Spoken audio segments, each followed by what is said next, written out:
Today I want to share with you the 7 best vegetables you can plant in August for a fall garden.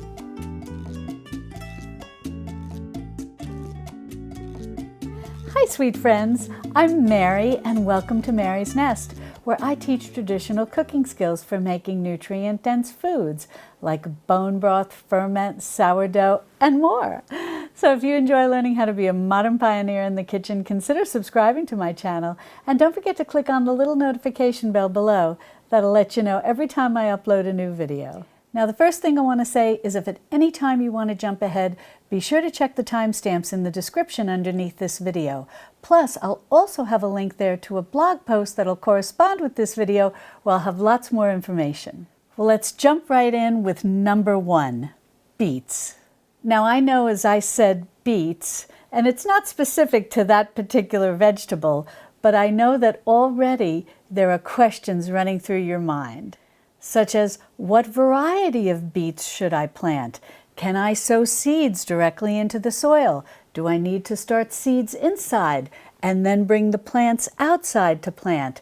All of these are very important questions when you're thinking about planting a fall garden, so let's discuss them. Before we move on to number 2, I want to cover all of these questions. But if for any reason there's something that I don't address, be sure to put your questions in the comments below and I'll try to answer as many as I can. And I want to say that no matter what type or size of garden you have, what I'm going to share with you today does apply. Now, I just have a small kitchen garden. You may too. Or you may have a larger garden. You may have a patio garden. You may have a balcony garden. You may just be planting in pots as opposed to planting into the ground or into raised beds. But everything that I'm going to share definitely applies to you, no matter where you are on your gardening journey. The first thing that you want to do, whether you're planting a fall garden or gardening any time of year, is to determine what zone that you live in. Now, you may already know that, but if you don't, it's easy to find out. Now, I'm talking about North America because I live in the United States. I live between Austin and San Antonio in the Texas Hill Country. It's Central Texas, and I'm right in the middle of the state. But what I want to share with you is that even if you live outside of North America, I'm confident that whatever country you live in, there is some resource for you that helps farmers, that has some sort of agricultural information that will help you with frost dates and so on and so forth. And that's really the type of information that you need whenever you're gardening. Well, here in the United States, I live in Zone B, and that's basically a gardening zone. And what this tells me is when my first frost date is and when my last frost date is. And knowing frost dates helps you determine what you can plant and when it needs to be harvested. Now, if you're not sure what zone you live in, don't worry, this information is usually readily available. Here in the United States, every state has an agricultural extension service, and it's generally run by a large university in your state.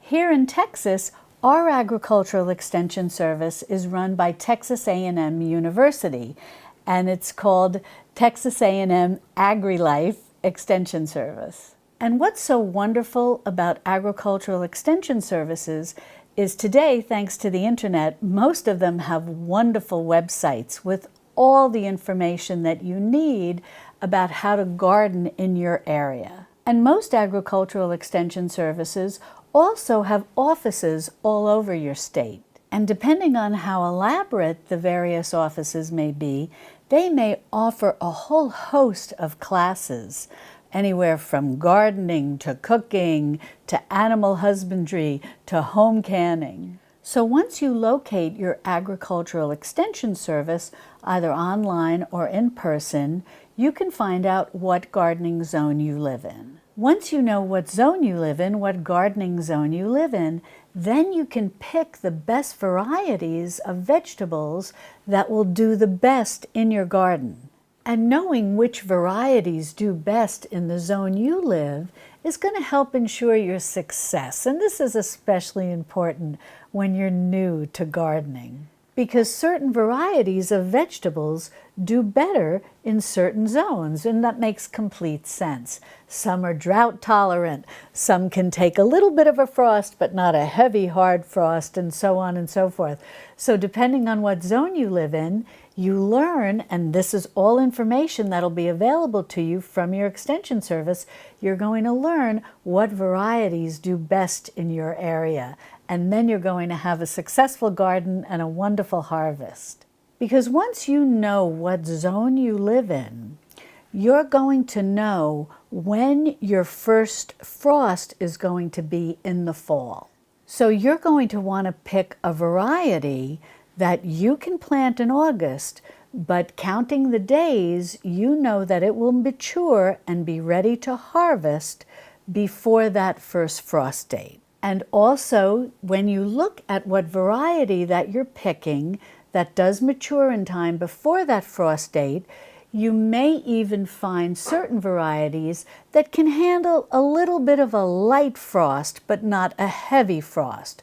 So if you have something that is going to mature a little later than your first frost date, you just want to make sure that you pick a variety that can handle a little bit of temperature drop, maybe 31 degrees. Not too cold, just a very light frost. And then pretty soon after that can be harvested. And in addition to focusing on what varieties do well in terms of maturity time and relation to frost dates and so on and so forth, you'll also learn from your extension service that what varieties simply do well in your area for a whole host of reasons.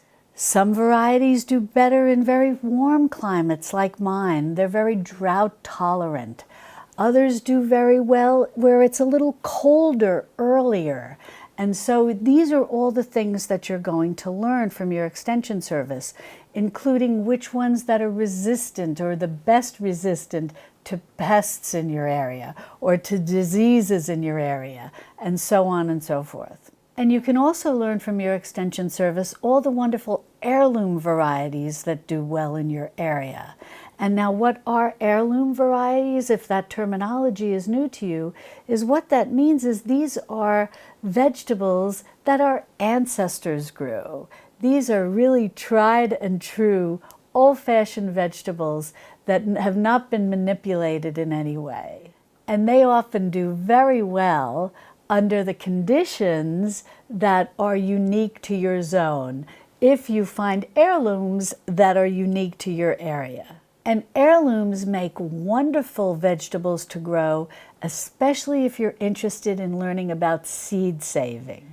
Because heirloom vegetables will often reproduce in the same way that the original crop produced. And if seed saving is something that you're interested in learning about, my friend Michelle over at Chocolate Box Cottage has a wonderful video all about seed saving, and I'll be sure to link to that in the pinned comment. Now, before we move on to number 2, let me just answer the question as to whether can you just sow your seeds right into the ground, or do you need to start them inside and then take your little plants and transplant them outside, or even buy little plants that you plant outside. All of this goes back to what zone you live in. If you're buying a package of seeds, you can look on the back of the package and it will talk about how long it takes the seeds to mature into plants that can be harvested.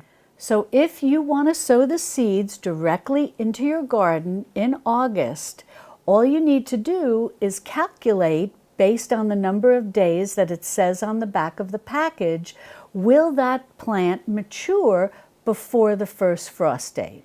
If the answer is yes, go ahead and sow the seeds directly into your garden. And if it looks like it might be a little tight, you can always think of looking at those vegetables that can handle just a little bit of frost.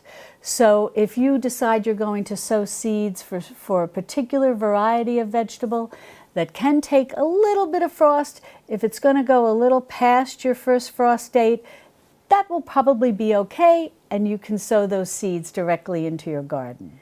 If the maturity date based on from seed to mature plant goes well past your frost date, or it's a variety that can't take any frost at all, then you're going to want to start with small plants that you plant out into your garden that will mature before that first frost date. But I just want to add a little caveat here, because this is very important, and it all goes back to understanding your zone and working with your extension service to help educate yourself. Because in some cases, depending on where you live, you may not be able to plant small plants directly into your garden in August. And the reason is, for example, like where I live, late August would be too harsh for some plants. It just would be too hot and too dry. So that's why it's important to understand your zone and to understand what varieties of vegetables do well in your area. Now, I may be able to sow seeds in August, and then hopefully those are going to mature before our first frost date. But if for any reason there's a particular plant that would need to actually already be growing in August because it has a long maturity date, but that would go past our first frost date, that's obviously not a variety that's going to work for me, because if I tried to put that plant in my kitchen garden in August, it would just be suffering and it may not make it. And so this is why it's so important. Work with your extension service, find out what varieties do well in your area, find out what you can sow directly into your garden or what you might have to start inside first and then transplant outside into your garden. And the good news is extension services have so much wonderful information. And in the blog post that I'll have that'll correspond with this video, I will put a link that, at least for here in the United States, will list every state's, all 50 states' extension services. So you can click on your state and then you can find out all about their website and the various locations they may have in and around you where you live. Now, before we move on to number 2, I just want to say one thing about beets. Whatever variety of beets you can grow in your area, I have a wonderful recipe for making pickled beets with red onions. This is so delicious, and I have to share with you that my husband often thought he didn't like beets until he tried pickled beets. So if you have anybody in your family or you yourself have thought, well, I don't know if I really like beets, because beets can be pretty easy to grow, and I highly recommend that you try your hand at them and then try making pickled beets based on the recipe that I share with you. And I'll be sure to put that link in the description below, and I'll also share the link over in the blog post. Alrighty, now let's move on to number 2. And number 2 is carrots. Carrots are great to plant in late summer for a fall harvest. And I'll share with you a variety that I like and that my son always enjoyed planting when he was a little boy. So if you have small children, you might enjoy this particular variety. And I think for the most part, this does well in a lot of zones.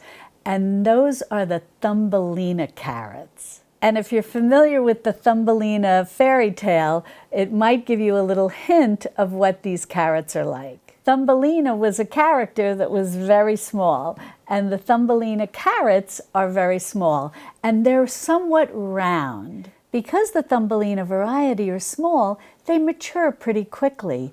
But what's also great about them is if you have a balcony garden or a patio garden where you're primarily gardening in pots, Thumbelina carrots are going to be your best friend because they don't need a lot of deep soil to grow.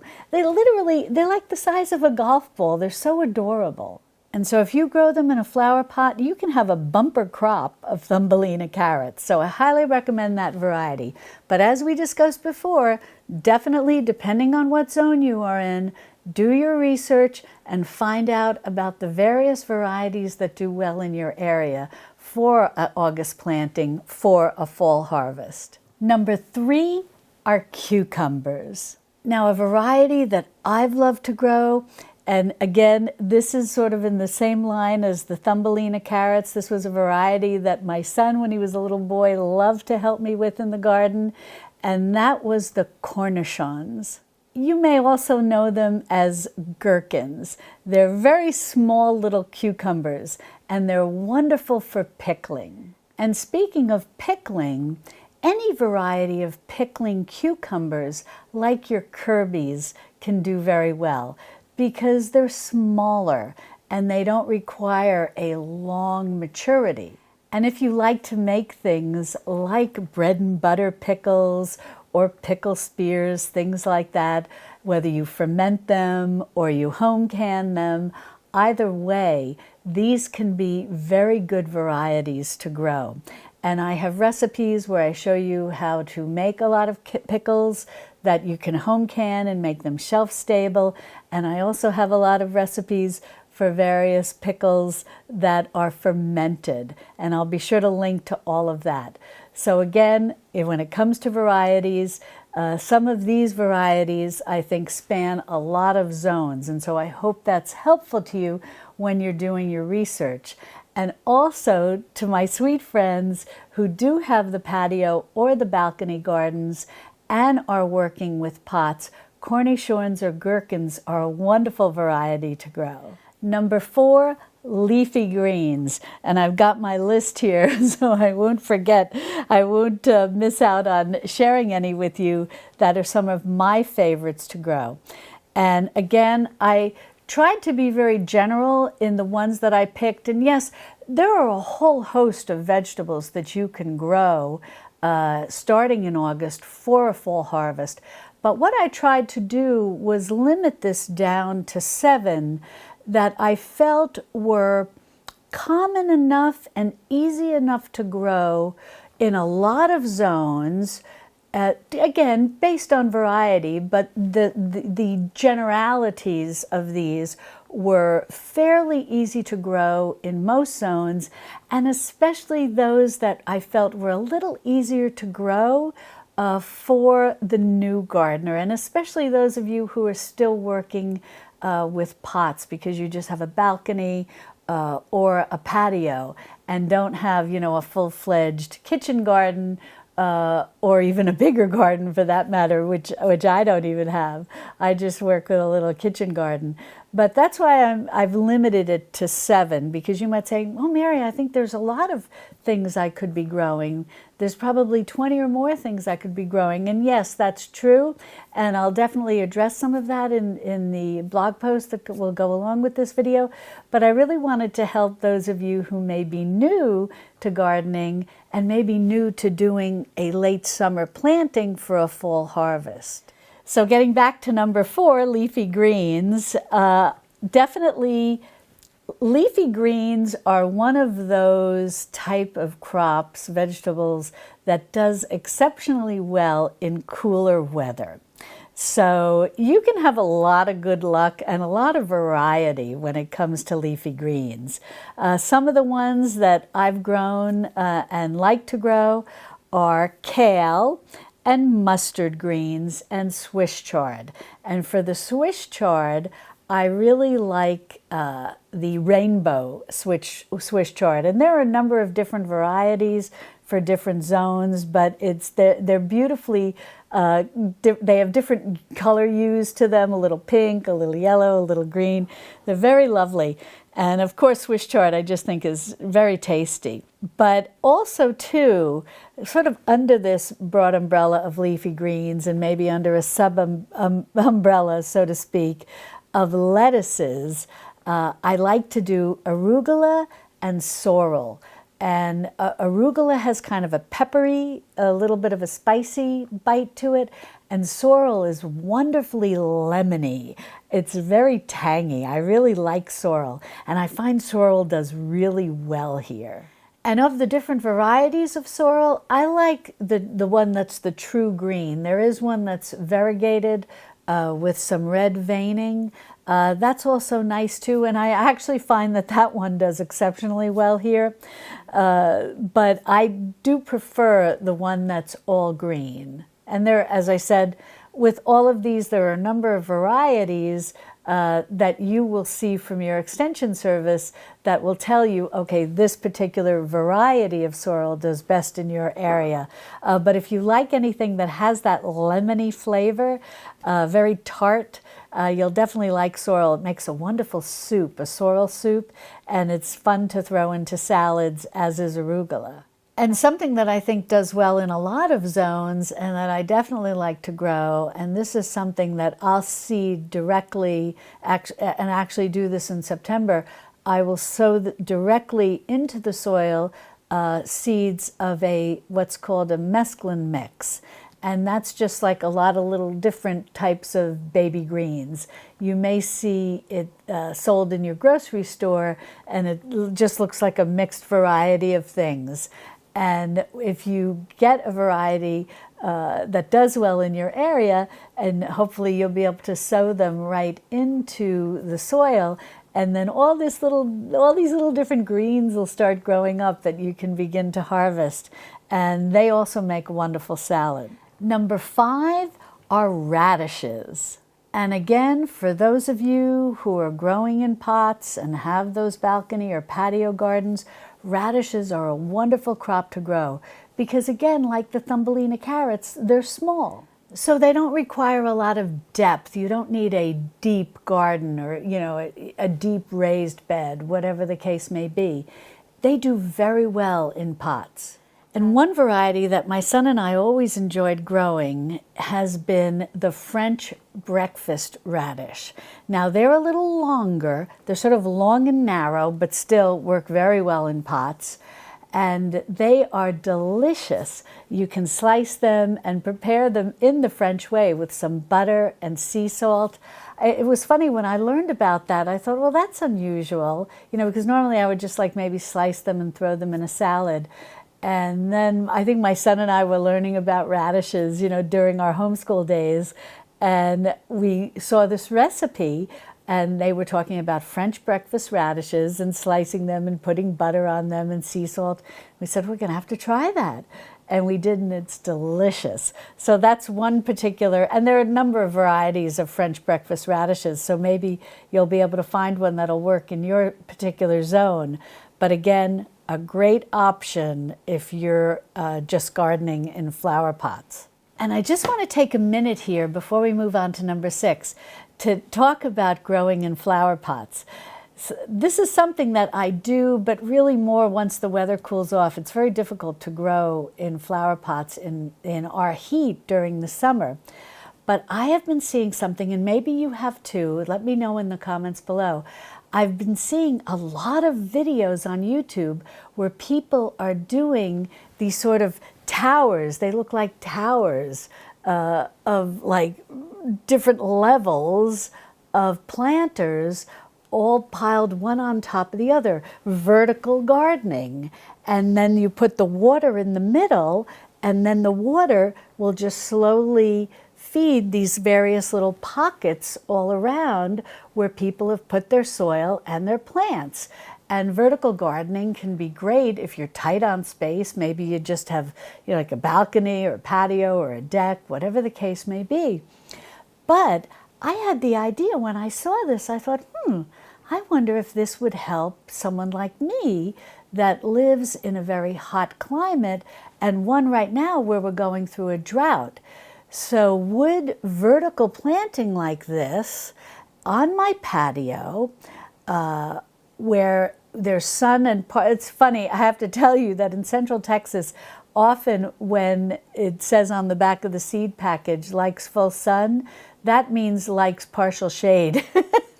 Here in Texas, I find a lot of the things that I grow do best if maybe they just get some morning sun, but then none of that harsh western exposure afternoon sun. So I was thinking with these vertical planters, and I'll bring you along when I get this vertical planter, and I'm going to bring you along for that. And I'll show you, how I assemble it and get it going. And it comes, apparently they come on a wheel base, so I can kind of move it around a little.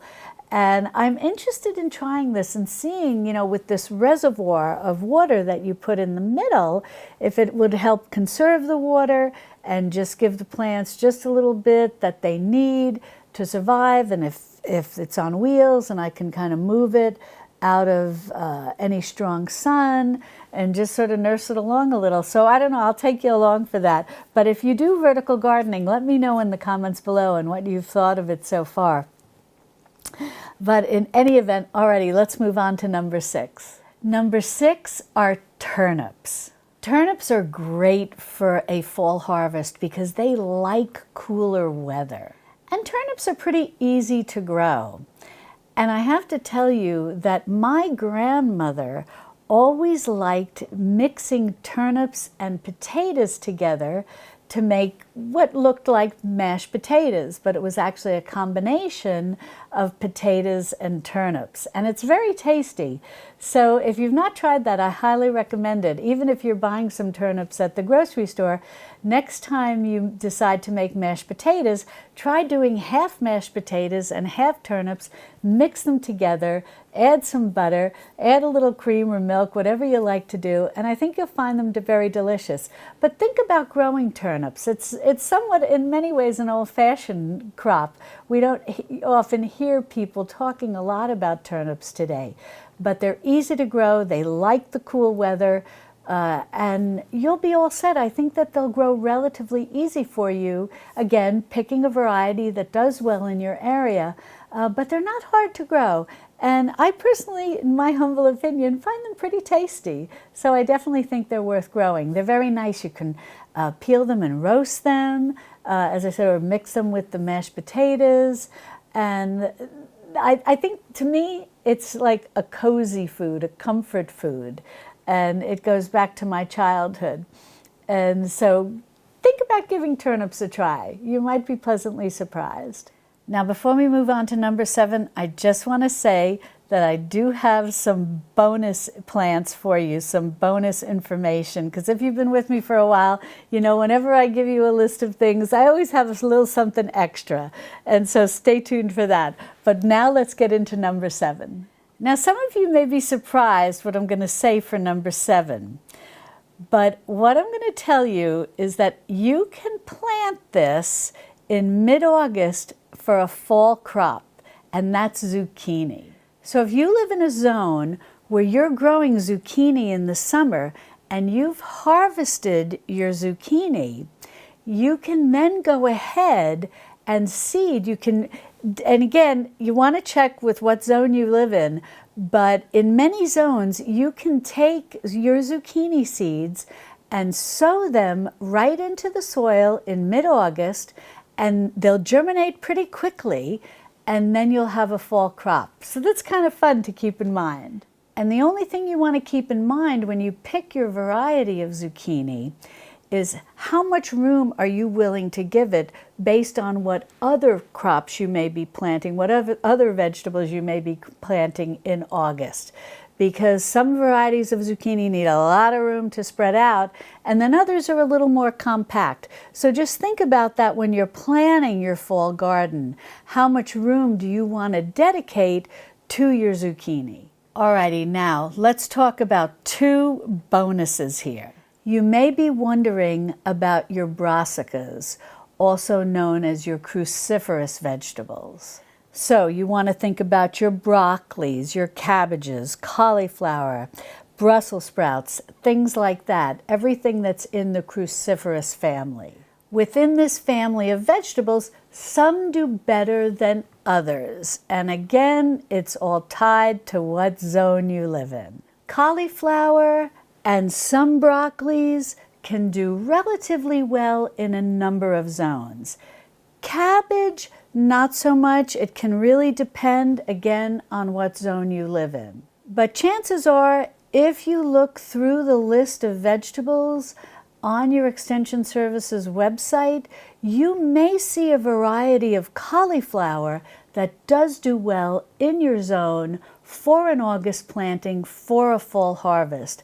I'm guessing that for the most part, cauliflower is going to be one that's going to be able to be generally you're going to be able to generally grow that in a number of zones. So look through what your extension service shares in terms of the cruciferous family, and then you can make a decision as to what you might like to try your hand at growing. Now, before we move on to bonus number 2, I just want to mention that I have a video where I show you how to grow vegetables from scraps. So sometimes, instead of saving scraps for your scrap bag for when you make bone broth or other types of broths, or putting it in your compost pile, some vegetables do very well that if you take their root, like the bottom of the celery or the bottom of a spring onion or a whole host of vegetables,